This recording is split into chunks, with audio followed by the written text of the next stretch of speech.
Looking for insurance coverage you can count on? Call the Insurance Barn, a professional agency since 1959. The Insurance Barn writes all-in-one policies and offers coverage for homeowners, fire, flood, commercial property, auto, boats, motorcycles, plus wind and hail protection. The snap is back to hold us down. And it's good. Gulfport wins. Gulfport wins the title. No time on the clock. The Golden Egg is coming to the coast.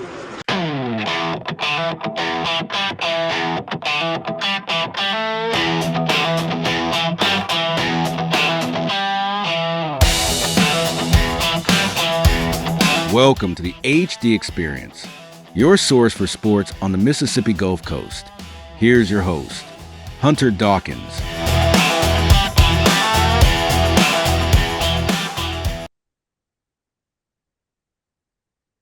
Good afternoon.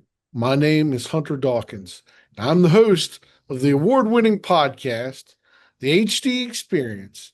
And this is the 51st episode of Mississippi Gulf Coast Sports Podcast, sponsored by the Gazebo Gazette, the Harrison County's independent newspaper, the Beau Rivage Resort and Casino in Biloxi, Nine Toes Brewing Company in Pascagoula, who has live music every weekend, O'Dwyer Realty agent Stephanie Mankiewicz, Joseph Kelly, attorney at law, Coast Casual in Pascagoula, the Insurance Barn in Gulfport, Hook 'em for Heroes block party coming up on Saturday, September the 12th, right here at Nine Toes Brewing Company, the Pass Ice Cream Palace, and we're always in the U.S. Marine Inc. studio. I'm here with my wonderful producer of the show, my good friend, Jeff Clark. Jeff is a well-accomplished, award-winning journalist, South Alabama beat writer, and he is the executive director of the Harrison County Senior Services. How are you, Jeff? I'm well, Hunter. How you doing, man? Just been a long week, been a crazy week, but always glad to end up here at the end of the week doing this with you. So. Absolutely. It's a great time, and of course everything's starting off. Coming up is going to be our annual year here coming up pretty soon. The theme of the day is Mississippi high school football, not just on the coast, but all high school football in Mississippi. This is the official start of the season, whether it be Jamboree for the MHSA this week or week 0 for the MAIS, football is back, and we are certainly excited. We have some well-experienced guests, Jeff, that will discuss the season, the upcoming season, in a broader format. Give me your thoughts, my friend. I'm excited that we're literally 2 weeks out from the Gazebo Gazette Oyster Bowl. That'll be in Long Beach this year. Pass in Long Beach, big game sponsored by the Gazebo Gazette. Always a good time. I'm looking forward to that. I'm looking forward to watching the past Pirates play, seeing what Paris Trevelyan does. There's a lot of exciting things. I mean, my coverage area.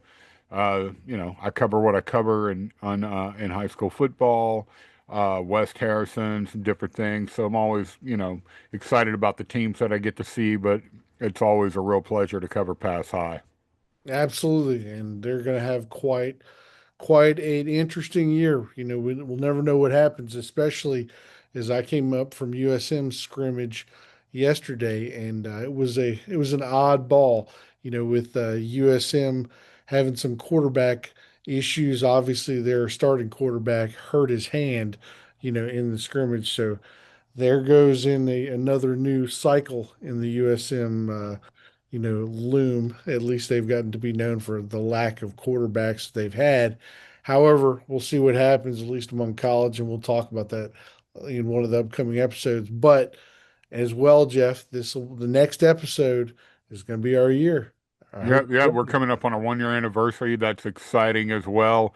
There's a preseason Saints game yesterday. Right. Yeah, it looks like they blew a really big lead. Well, just in a wrestling match. As you are telling me in the past episodes that you're a big Saints fan, and I am as well. But the Saints, they do it like they always do. They leave you with a wide open spot where they're ahead 20-6 at halftime, and then they just can't get it done in the end. But it is the preseason, so and Kellen It's the Moore, football equivalent of professional wrestling. I mean, it just is. It's that's right. it's That's nothing to right. get worried about nor excited about. Um, I spent like some people online, look at the boards and stuff, like a lot of I don't want to say hate, but like Spencer Rattler, a lot of people just aren't happy with his performance as a Saint. I guess the backup maybe did a better job or something. Well, both of the returning, both of the underling guys, I guess you could say, Zach Wilson and Hunter Decker. Wilson, that's who I heard a lot about. Yeah, Zach Wilson had a good, solid game. It's different as Kellen Moore put it out there, and I have to give him credit for this. You have a different format, you have a different setup of teams. All those guys yesterday, Jeff, were just trying to be out there and make the team. They want to Right. be one of the 53. And there's different things that happen. And sometimes you're put in a area that it's not easy for you to get out of. And it's same thing could have happened with Zach playing instead of Spencer. You never really know, but you got to take advantage of the opportunity when it comes your way. Awesome. Well, we have a lot of great guests coming up today, a lot of high school football to talk about. So let's go to our first commercial break. We'll be right back. Mark your calendars for Saturday, September 12th, and head to Nine Toes Brewing Company in Pass Christian for the Hook 'em for Heroes block party. It's a free event from 1 to 10 p.m. featuring live performances by J.J. Gray and Mofro, Mark Broussard, Cedric Burnside, Honey Island Swamp Band, and more. Best of all, the event supports local veterans and first responders, so come enjoy great music while giving back to those who have served our communities.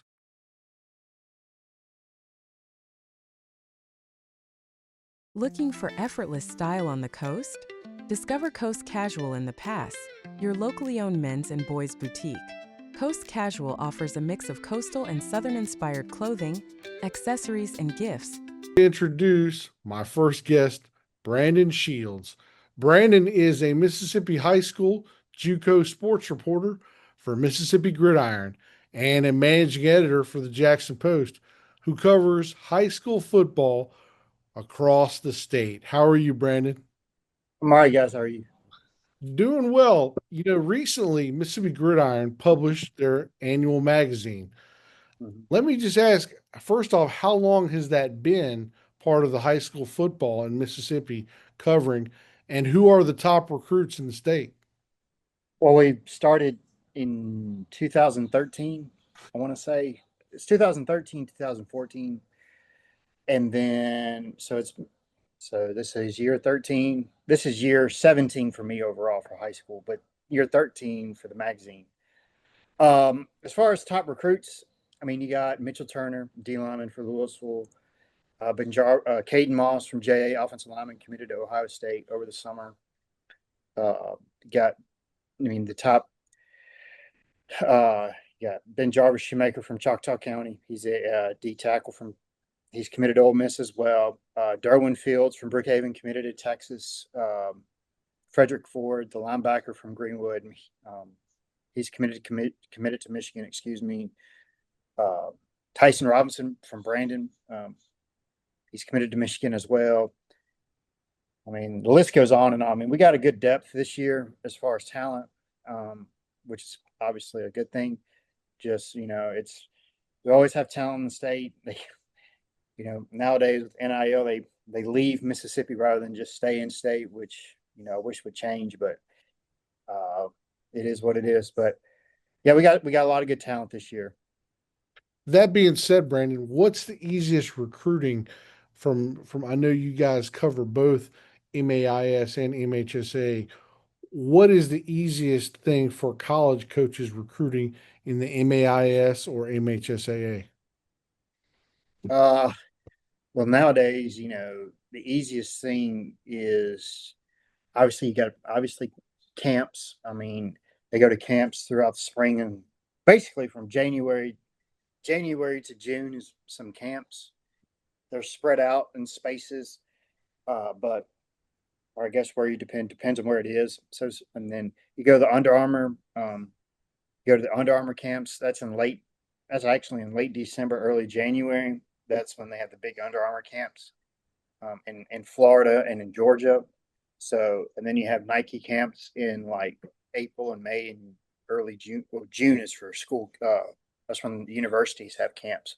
So, as far as like an MHSA, MAIS thing, last year was more of the talent was a little, I don't want to say better than the MAIS, but you had more of the upper scale ones. You had the Davion Alberts going to JA, had two guys go to Tennessee. You had Braylon Womack at Hartfield he's at State. And then you got Caden Catchings, who was the running back at Hartfield. He went to Michigan, Salmon, Michigan. So, but this year, MAIS only has, they have a couple. You have Caden Moss, like I said, from JA.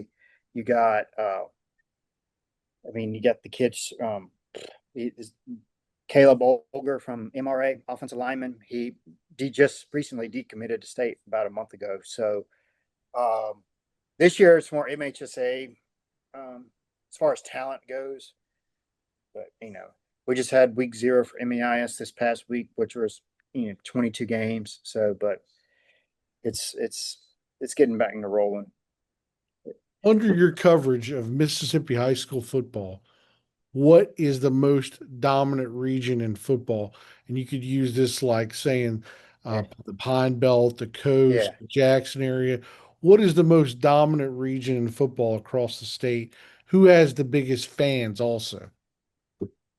The dominant region is the Golden Triangle, just because you got Louisville, we got West Point, you got 13 state championships. You got Louisville is just outside the I consider it the GTA because they're all 30 minutes from each other. But Louisville, you got 12 state championships. You got Knoxville County right there, who's got 7. Then you got Starkville, who's got 5 or 6 at the top of my head. So you got that area. That area is probably the most dominant area. Then you have your other spots. You have your spots. The Palm Belt has had, Oak Grove's made their runs. Hattiesburg's made their runs. They haven't won it, but they've made their runs. You got Laurel's got a tradition. Wayne County's got a tradition. Petals, they've made deep playoff runs. They made it to the state championship twice. So, it was. Every area has its spots. The Jackson area, we have Brandon's really good. They've had a lot of success here within the last 8-9 years. Madison Central, they're a tradition-rich team. So everywhere you have your teams, like I said, and then on the coast, Gulfport, obviously they won it last year. They got a really good team this year. I got to see how the quarterback play goes this year. To see how they go. Hancock has a shot. I know we didn't rank them, but they have a shot this year to make a playoff run. And you got obviously Picayune. Picayune, Poplarville. They have a really good shot this year. Then as far as fans, wow, that's a tough one. Oh, I know you're on X a lot, and so who's commenting on to you a bunch, at least from the region? From a region, probably man. I'm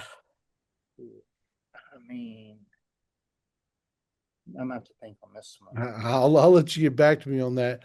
Well, in that message, how are the Mississippi Coast teams, the Gulf Coast teams, viewed? Not so much south of Jackson, but from up north in Jackson. What do they look down upon us like? Oh, some team, every year, it's a year-to-year thing. It's high school football. Sure. Every team's going to have cycles. Sure. For me, it's just, some teams like, all right, region, like 7A specific, like region 3 is like in the playoffs, and region 3 is dominated region 4. until this past year where we finally had some parity. And this year, this year with some parity, Gulfport has a shot this year. Other than Gulfport in that region, Dalryville maybe, Dalryville, I know we didn't rank them, but they were on the outside looking in the top 25 and in the top 10 in 7A. Got to see how they're going to be on defense. Obviously they have the quarterback back in Wally, but what else do they have around them? And then Sure. Ocean Springs, you got two or three starters back on defense. Offensively, you got Berglund back at quarterback, but then you have some other ones. Then you got a lot of question marks at the skill position wise. How are they going to be in the run game? They graduated both running backs. They graduated majority of the receivers. So offensive line wise, I feel like they're okay. But then in 6A, on the coast, there's no period. It just depends on the matchups. It's literally dependent on the matchups. And where the games are at too. And games are at, last year, you had Hancock went to West Jones, one in the playoff, one on the road in the playoffs. Sure. So Picayune, Pascagoula, new head coach, a lot of new faces, especially on defense. Got to see how that turns out. Then in 5A, it's just Stone has a really good chance. They like this team. He likes this team. I like this team. They were 2 plays away from playing for the South State Championship last year. Right. So, and then the rest is kind of up in the air. How is you got to see how the rest. Of course, you got Wayne County. There's a lot of high expectations. Obviously, hiring a new coach, a coach that's from there, a coach that's one as a player. So we'll see how that goes. And then you got, some other teams that made the playoffs in that region last year. So obviously, Stone won the region. They won the region. So Wayne County was the 2 seed. The 3 and the 4 seeds were Northeast Jones. They got some new faces, and then the 4 seed was wasn't was it Purvis that made it? It was either Purvis or Van Cleve, one of the two. No, Van Cleve missed it because we had the tiebreaker. That's right. They missed it on the tiebreaker. So yeah, it was Purvis. So so Van Cleve missed it on the then East Central, obviously coming off a 2-8 season or 2-9 season. So and they got a lot of veteran group back. They got a veteran team back. So we'll see if they make a run. Sure.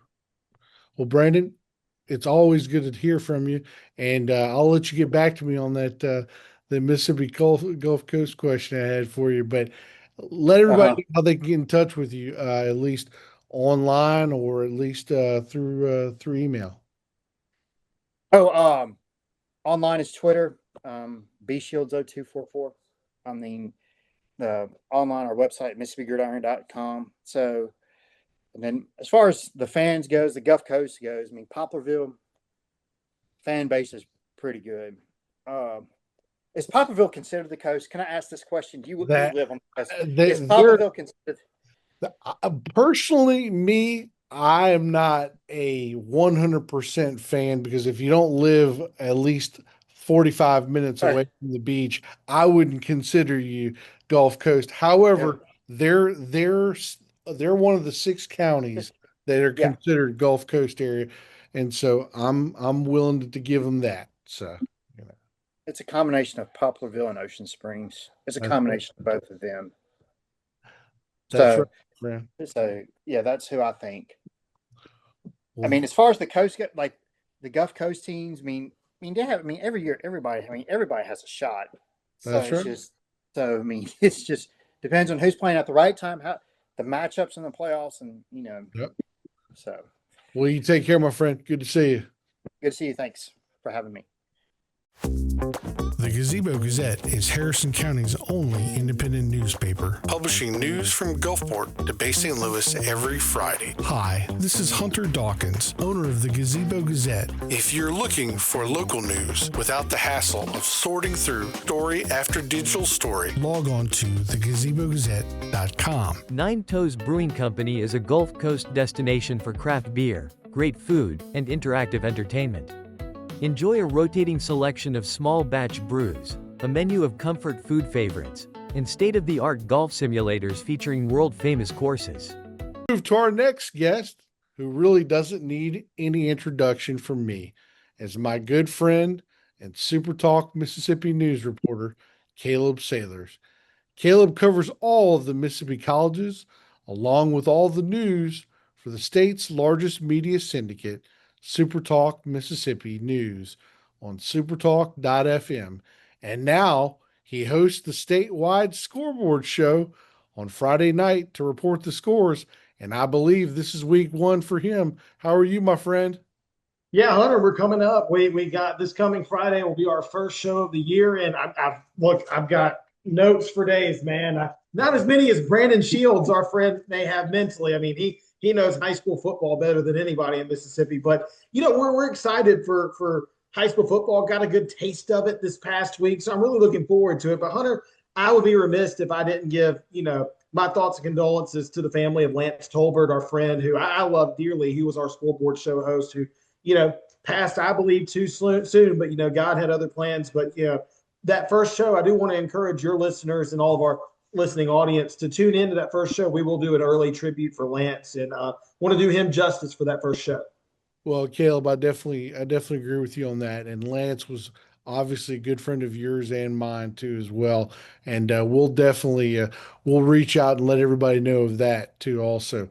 But since we're going to move on here, Caleb, since MAIS is officially starting this week, who will come out swinging in their divisions and who has the most talent of MAIS football? So we got a good taste of that this past Friday night. And I think two schools that will represent their respective divisions, right? We got two state champions. We had Leake Academy last year that won the state championship. Jackson Academy that defeated Hartfield in the state championship, defeated a very talented Hartfield team.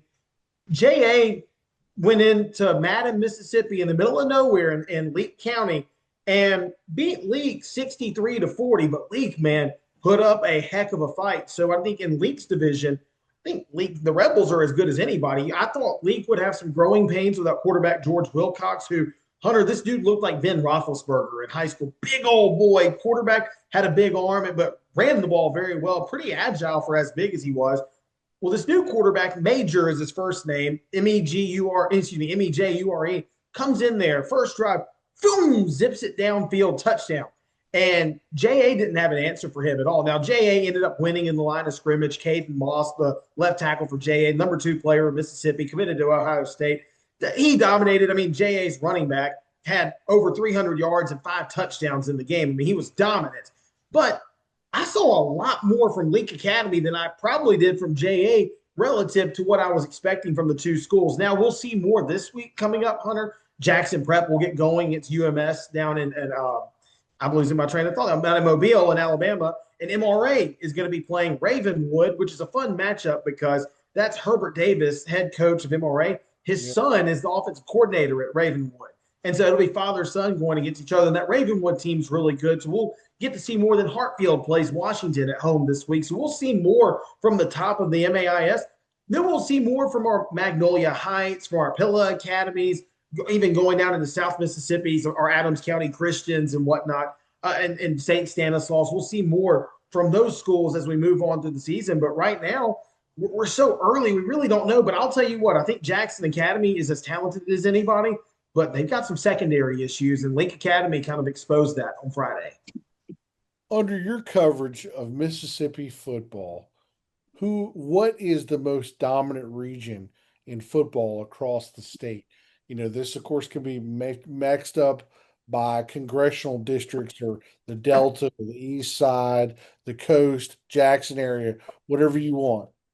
I'm biased, Hunter. I think it's Central Mississippi. I think especially if you look at the top, you look at Brandon, Madison Central, now Germantown has emerged as kind of a power, Northwest Rankin. I mean, those schools, even my Ridgeland Titans have been good in 6A. I think the central area is the cream of the crop. But, man, I'll tell you what, there's some good football in South Mississippi, though. You think of Picayune, the years that Picayune has been dominant. Even Ocean Springs has had a long run of good football as well. And then North Mississippi, you can't discount what Tupelo has done and being a dominant force. And then the years where South Panola has been dominant. And I want to talk about that at some point. I think South Panola is going to get back up to that level of dominance soon with their new coach, Michael Fair. But I would have to say Central Mississippi right now. I just think that hotbed of talent and all the teams that have been good for so many years, I would have to say my region of the state.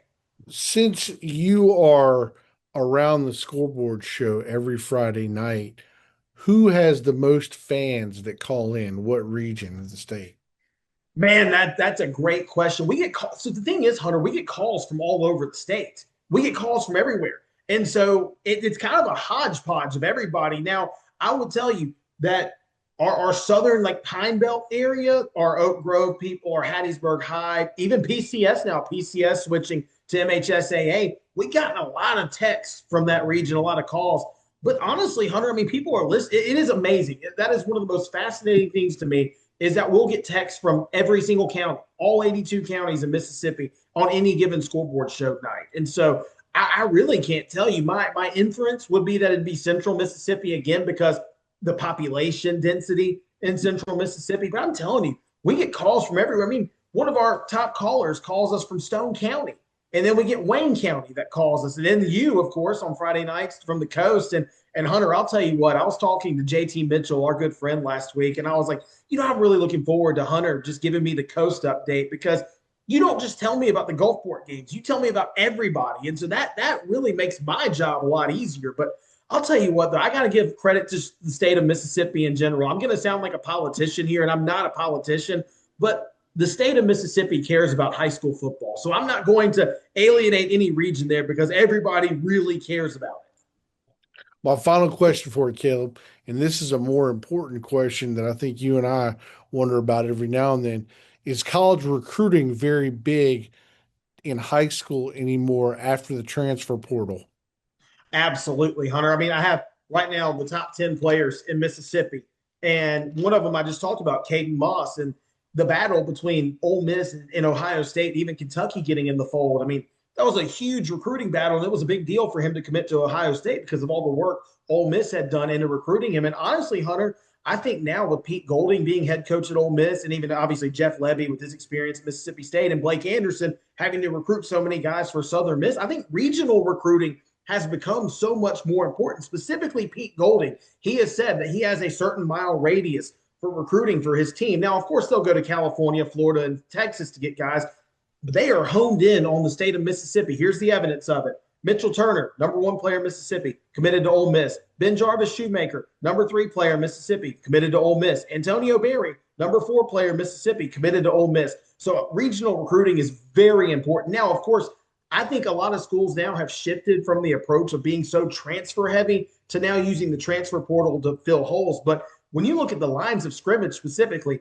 and all these guys I listed that are committed to Ole Miss are line guys, offensive and defensive line. I think we see where high school recruiting is the most prevalent is in the trenches right now. My friend, it's always good to talk to you. Tell everybody how they can reach out to you.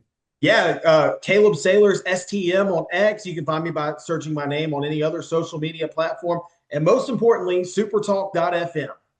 We thank you, my friend. We look forward to talking to you on Friday night. Yeah, man, I'm looking forward to hearing from you. Good to see you, Hunter. Take care. Looking for trusted legal guidance on the Mississippi Gulf Coast? Joseph Kelly, attorney at law, has been serving the coast since 1993, helping families protect what matters most. From estate planning to securing your legacy, Joseph Kelly provides experienced, personalized legal services designed around your unique needs. Would love to introduce my friend and one of the experts in high school football across the Mississippi Gulf Coast, who fans, students, coaches, and scouts follow through Twitter and Facebook. Matt Stats, how are you, my friend? Hunter, always great to be on the HD Experience, especially to follow up with Brandon and, of course, Caleb. Hopefully my information will add to all that information that they have put out here for you on this great weekday of August. Well, here we go. Since you have come out with the region predictions on the Gulf Coast online. Let the audiences know what they are. Yeah, well, first, I know you were talking to Brandon about his Poplarville Coast team. Yes, they are a coast team, the Coast 25 teams in the 6 coastal counties. And I throw a college example, ACC. Who's part of the ACC? Is Florida State? Yes, part of the ACC. They're out of the ACC is located in North Carolina. What other teams are part of the ACC? California, Virginia. So, Poplarville and Picayune, they are part of the coast football. So I know you're kind of hesitant and people look at that, but it is what it is, and they are part of the coast. So I digress. I'm sorry. But, if the news only covered the 3 coastal counties, then that's what we would have is the 3 coastal counties. But they cover the 6 coastal counties, so we're gonna cover the 25 teams. But anyways, the region predictions, yes, are out. Facebook, I post them, reposted them, but all the way down to 1A Resurrection, one team that we have in 1A, and unfortunately they're not going to make the playoffs. They're going to give it their best, but Coach Sisson, who coached the team back in 2015 era, brought them to the state championship, but Resurrection will not make the playoffs. We don't have a coast team in 2A. We have 2 teams in 3A, St. Patrick and St. Stanislaus. And of course, we talked about it before. Max, the quarterback that transferred from Canada is now with St. Stanislaus, and actually that bumps them into the playoffs. I move them to the playoffs. Are they going to win the region? No. Are they going to win and go past that? No. But I believe they'll have enough to make it past St. Patrick, who's bringing back a lot of players, Coach Nate there. But I believe that St. Stanislaus, with that addition, and the new head coach Gay there will be in the playoffs for the 3A.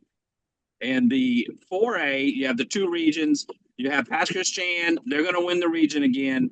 And then Poplarville, they're going to win their region. I know Columbia's defending region champion, defending state champion, but I do believe Poplarville will win that region and see a Poplarville versus Pass Christian in the South State championship game there. Also in 5A, Stone, yes, will repeat as region champion. 6A, George County, 3-8 last year. They will make the playoffs again this year. And then in the 6A, Picayune has won the region 5 times. The record is 6 by Stone. They will win the region this year. Coach Stogner, yes, they lost some players, but they're not a passing team. You know they're going to run, Hunter, and you still can't stop them. So They will win. I know there's been some other people that have posted, and that's great. That's great that other sites have posted that Gaucher is going to win the region.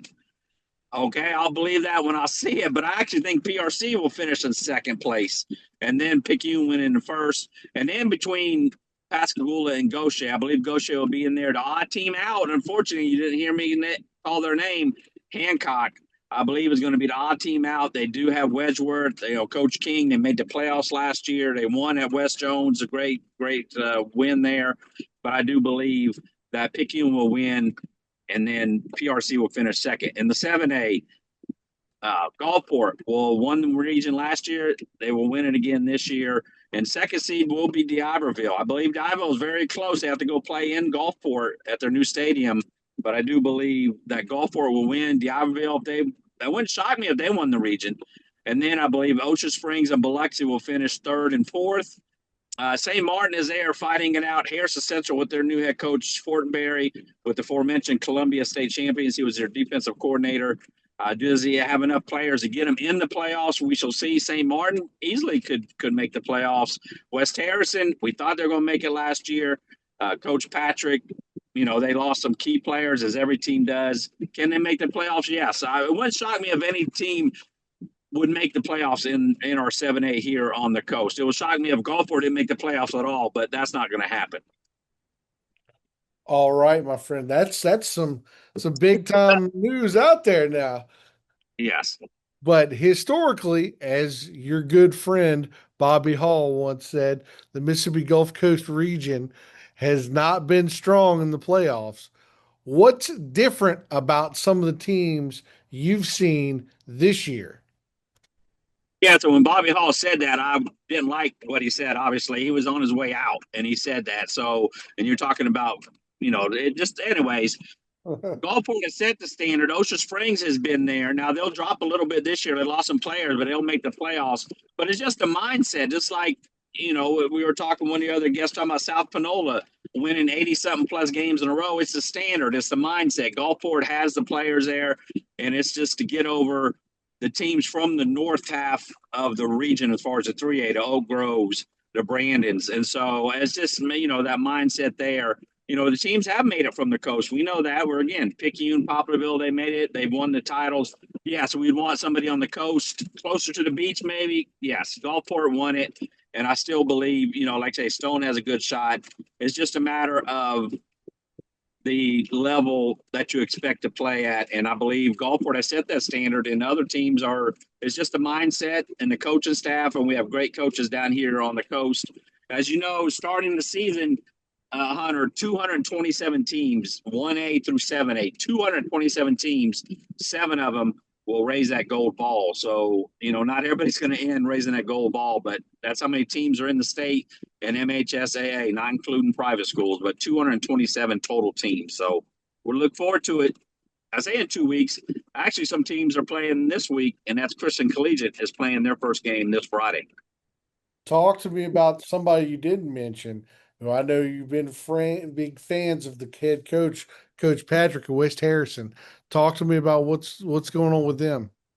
Yes, watch this year. Don't make the playoffs. They were right there just to beat Biloxi to make the playoffs. They beat St. Martin, and Coach Quincy Patrick. He's been there. He's all-time winning as coach there. He's been there 9 years, second tenured coach, along with Coach High out of Gaucher, of course, behind Coach Beach, but. I feel they had a toughest schedule last year. We voted them toughest schedule. I did, excuse me. This year they do have a tough schedule because now they're going on the road to play, I want to say, at Gulfport, at Ocean Springs, where they hosted them last year. And they make the playoffs this year. I go back. Yes, they can make the playoffs. I believe, again, West Harrison, Harrison Central, St. Martin, who are out last year looking in. I believe any of those teams can make it there. Coach Woody there at St. Martin has the young players believing, and I certainly feel anything could happen on there. So, again, the region predictions are out on Facebook right now, on X, on everywhere. So if you don't want to know who wins, it's too late. I just told you who's going to win the region. So we shall see. There you go, my friend. Will you tell everybody how they can contact you? Yes, at Coast Football on X, or just Google in Coast Football. We still have a lot coming up this week, Hunter, before kickoff in 2 weeks with the coach streaking, teams hot or not going into the 2026 season. You don't want to miss that. And the Coast 25, the only place you'll see all teams ranked the following Tuesday right before kickoff. So glad to be on the podcast, and I'm out. Take care. All right, stats out. Treat yourself to something sweet at Pass Ice Cream Palace in beautiful downtown Pass Christian. Pass Ice Cream is serving up more than 65 flavors of premium Hershey's ice cream, along with refreshing boba tea, creamy milkshakes, dirty sodas, brownies, cookie sundaes, and delicious desserts the whole family will love. I would love to introduce my next guest, Long Beach High School color analyst, Tim Dulaney. Tim coached college football for a little while, as well as a high school football coach for a number of years in Louisiana and Mississippi. How are you, my friend? Doing great, Hunter. How you doing, buddy? Good to see you. Absolutely. Talk to me now, since you're the first college coach I've had on in a little while, and high school coach.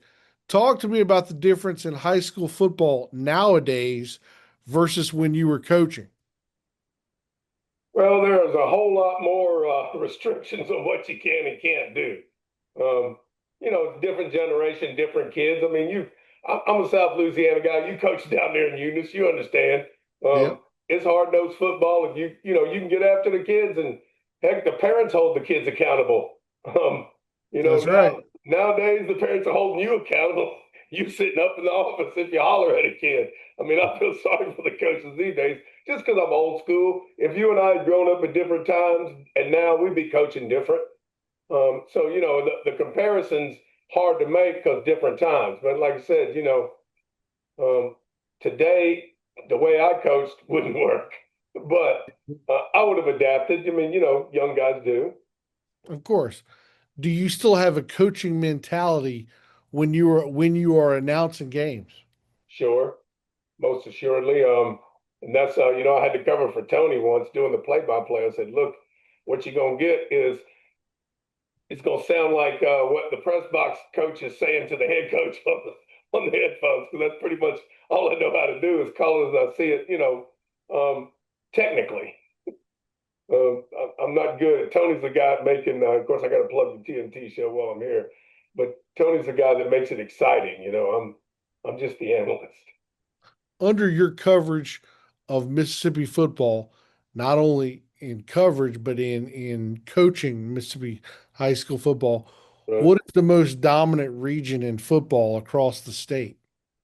Well, I'm not that familiar with anything north of Mississippi, and there's you get a handful of standout teams. That's what you get, and I know Mississippi football is different than the two states on either side simply because of the population. Yeah. And you get, I delve off into this, but you get cycles, and I'm gonna say this: within the last 5 years, the cycle has come around. We got some pretty good football in South Mississippi. I hadn't seen a lot of teams in North. You hope it stays, but it'll probably cycle through like it does. Every few years you just get a handful of really good athletes. Whereas you look at New Orleans, you look at Mobile, and there's more high school football players in the New Orleans and Mobile area than there is in all South Mississippi, simply because of the population. So certainly you're going to get more excitement around the game, and because you got a bigger pool to choose from, you're going to get a better group of players. But in the last 5 years, we've had some exceptional players come out of here that have really, really made high school, put Mississippi on the map as far as being, big in high school football. Of course, we're not going to touch Texas ever. That's and the Florida Panhandle. I mean, it's tough over there. There's more than 500,000 people in just the Pensacola area, and I hate to go back and delve on stories, but my first year over there in Escambia, or recruiting Pensacola, Escambia High School. They're playing with Emmett Smith as their tailback.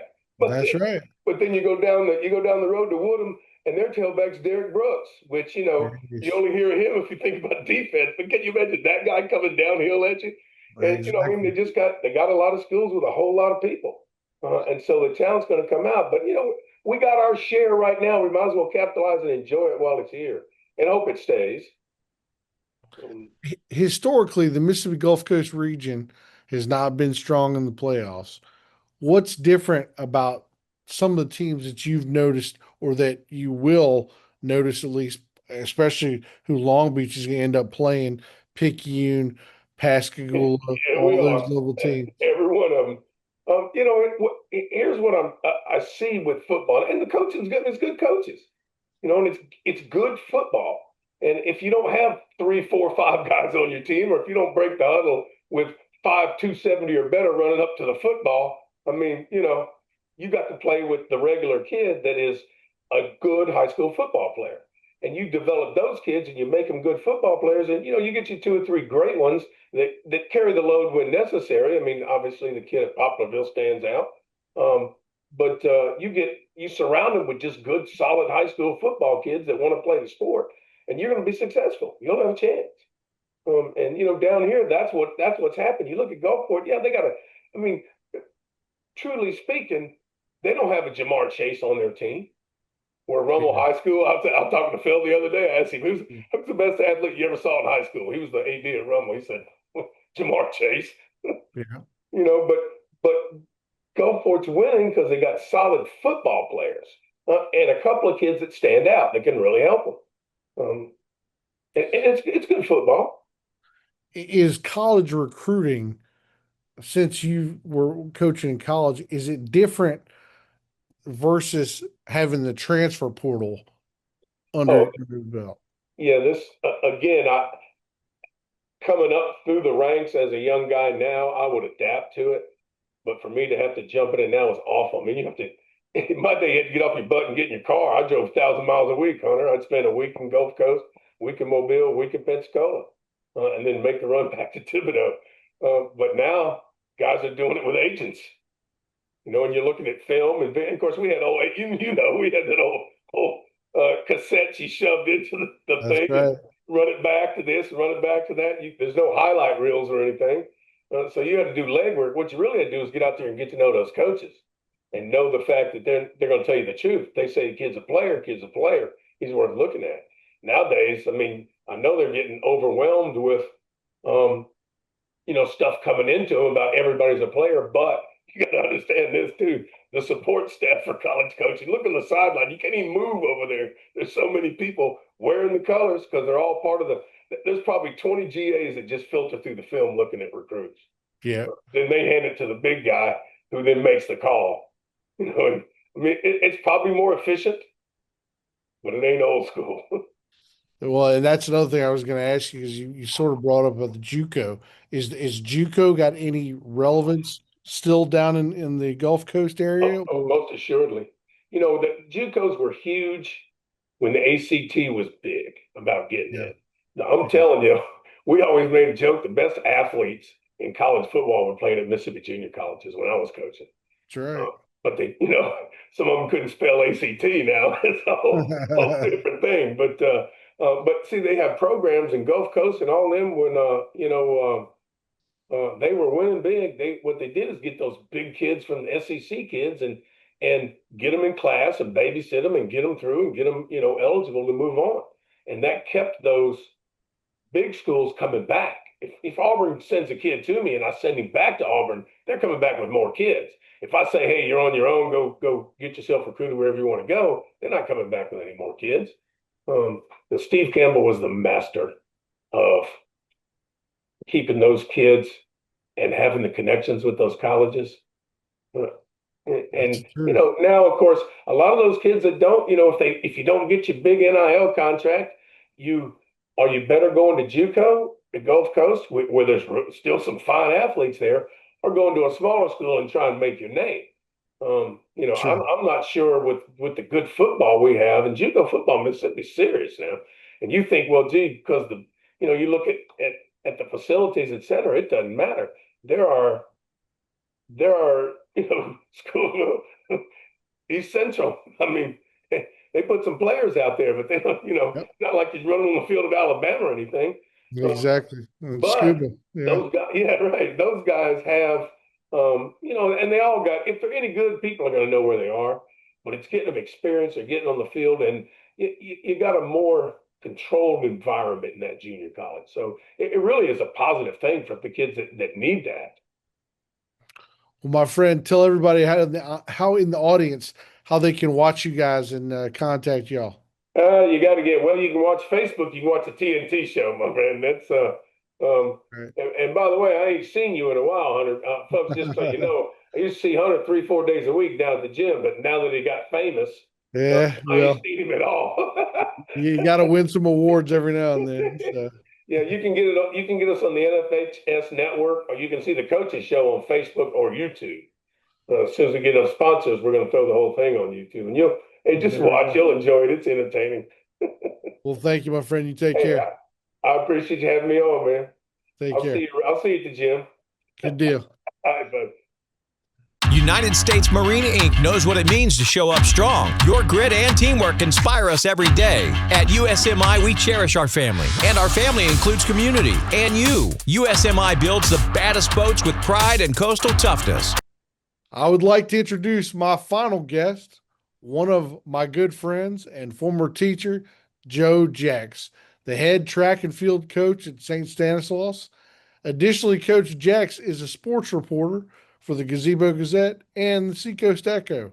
And finally, above all things, he's an Ole Miss beat reporter. How are you, Coach? Doing great, Hunter. How are you today? Doing well. Thank you very much. Talk to me about the difference. I'm going to throw this as a good question for you. Talk to me about the difference in high school football nowadays versus when you were playing. There are a ton of differences now. I mean, back when I played, it was one, you played during your season and that was it. And there were no off-season workouts because most people went to another sport.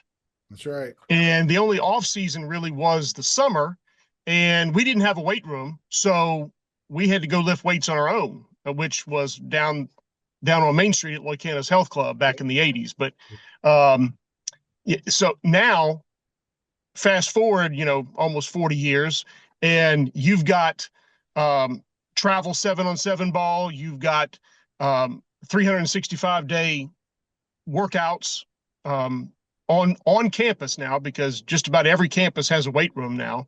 And then you've got all these different specialty things that you can be doing with your sport of football, not including the ones who still are multi-sport athletes. They still do their workout in the morning, and then they're practicing and playing their games of their other sports in the afternoon. So it has become a 365-day sport. For Mississippi colleges in general, and this isn't just talking about Ole Miss State or USM, this is just in general, is it easier to recruit MAIS players or MHSAA players? Well, that's a good question. I don't ask you easy questions, Coach. Yeah, I know. Yeah. I personally don't see a difference between the two. Both of them play football. Sure. Both of them play very good football, and both of them have good talent on opposite sides of the line. So you can recruit an MAIS athlete and you can recruit an MHSAA athlete the same way. I think the real difference is going to be this. There's no risk with an MAIS athlete because they have to make the grade. Sure. Whereas in MHSAA, and I'm not penalizing the MHSAA in any way, shape, or form, but the academics at an MAIS school are held to so much of a higher level. Now you have proficiency tests, and if you pass the proficiency test, then you're going to the next grade level. Not necessarily the case in MAIS schools. I think there's no risk academically with an MAIS athlete.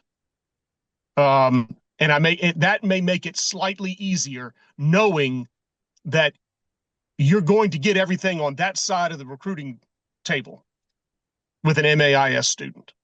I think that may be the only difference. And to be quite honest, probably not a glaring difference either. Sure. Historically, as Bobby Hall was famous for quoting, the Mississippi Gulf Coast region has not been successful in the playoffs. What's different about some of the teams this year as compared to the last few years?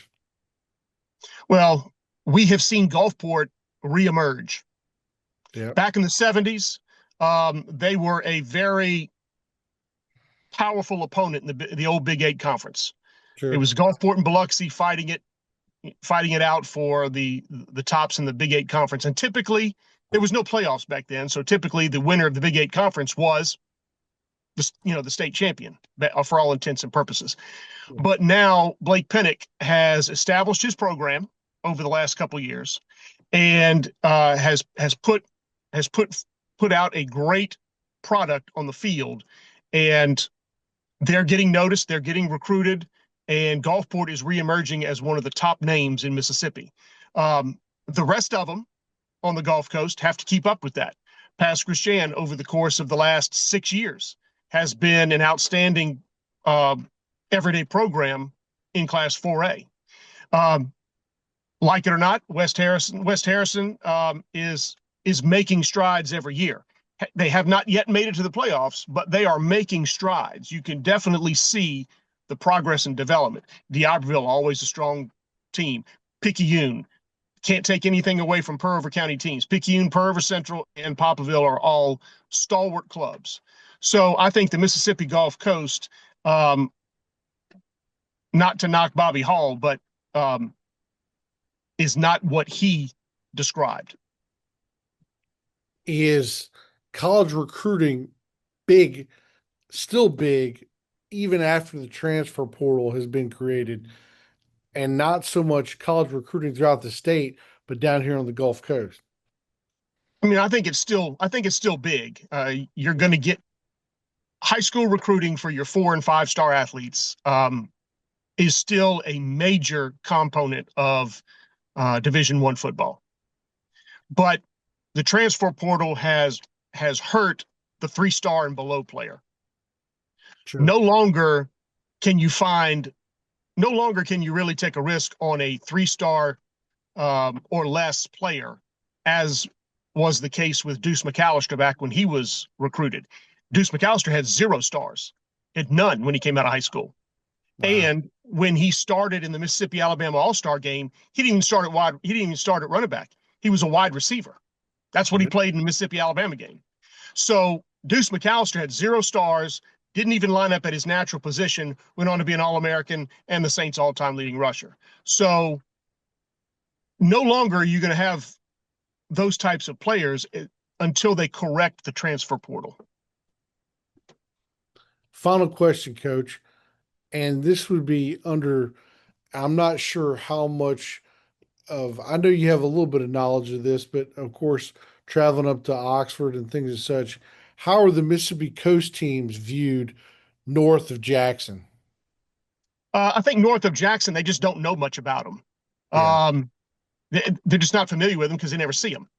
Sure. I had a discussion with Brad Logan at an Ole Miss football game one time, and he wanted information on the Gulf Coast because in his podcast, they never talk about the Gulf Coast. They never talk about anything south of Hattiesburg. So he didn't know much about it. And can I blame him? No, because they just don't get the information. Sure. So it's not a fact of they don't respect the Mississippi Gulf Coast. They simply don't know anything about the Gulf Coast football. Well, I'm guessing then from your Jackson to your Hattiesburg region, well, that'd be almost kind of the next question from that. What do they know about Mississippi Gulf Coast football between Jackson and Hattiesburg?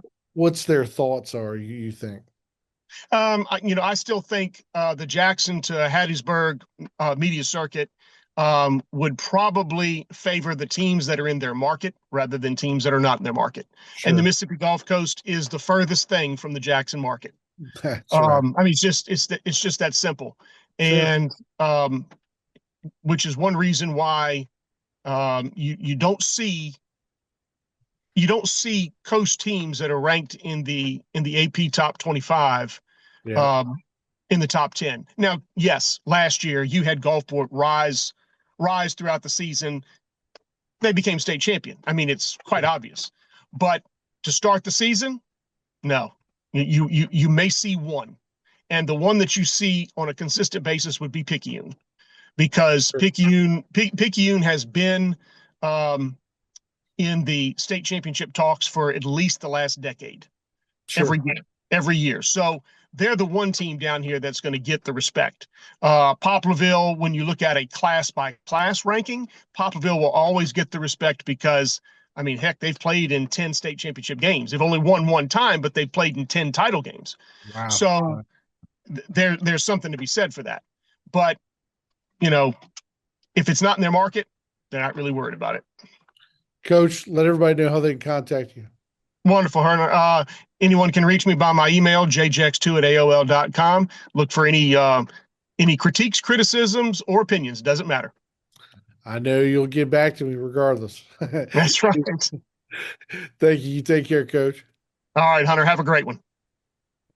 If you are thinking about selling on your own, maybe ask Steph. If you would like to talk to Stephanie to help determine your next steps, call today at 228-563-0471 or call her at the office and ask for Steph at 228-452-4242. Gratefully appreciate you listening to this podcast. We thank you again, Jeff.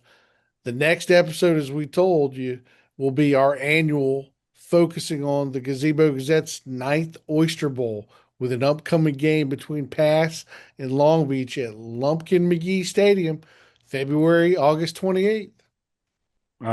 So excited about it, man. 1-year anniversary and the Gazebo Gazette Oyster Bowl. I want to add, what a great show. Like every week, it just blows me away how how good it gets, and like having Brandon Shields on is amazing. But I knew Bobby Hall from North Mississippi, right? Like I knew him when he's up in Amory. Sure. And I was talking to him one time when he was down here, and like he was just a bad fit at Biloxi. It just he's old. I mean, I'm just being honest. He'd admit that, and he's like, yeah, man, football down here is just like not like it is in North Mississippi, and blah blah blah blah. And I totally disagree with that. Yeah. Right? Like, they shoot off fireworks at Pass High every time somebody makes a touchdown or scores. Sure. It's just like. It is what it is, and it's also that to me coming from from West Point. Of course I went to Oak Hill, but like West Point's won in national championships or state championships, excuse me, like year after year after year after year. Like Chris Chambliss, the coach before him, the coach before that, when Thunder and Lightning were playing there. But I just it bothers me that Mississippi, that coast football, kind of gets the short end of the stick. They're great programs down here and great kids, and it's and Gulfport proved that. Yeah, absolutely, absolutely. And to me, it's definitely, we have a lot bigger population, which in some ways that sometimes works to our regression, because the individuals, the kids, they don't necessarily, just because you grow up playing in the past, you might end up, your parents might move, go to Biloxi or Gulfport, and then you ended up playing with different teams and different fellowships and camaraderies. It's a different thing to do. And, versus growing up in North Mississippi, where there's not many of a civil environment where you're going to move around or do things here, there, or anywhere else. But that's, of course, that's a difference of opinion. And, it's going to be a good season. It's going to be a great football season, regardless of what happens. And I look forward to it.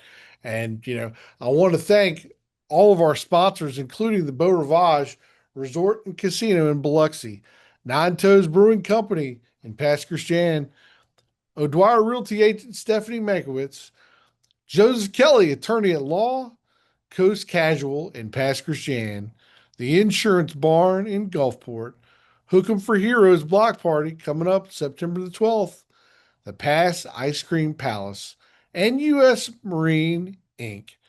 Make sure you follow us and download us and subscribe, or I should say, instead of download, subscribe to us on YouTube under Gazebo Gazette Productions, or on the national award-winning website, thegazebogazette.com, where the podcast will be posted next week, as well as on facebook.com/The Real Gazebo Gazette, or on X at Gazebo Gazette as the handle.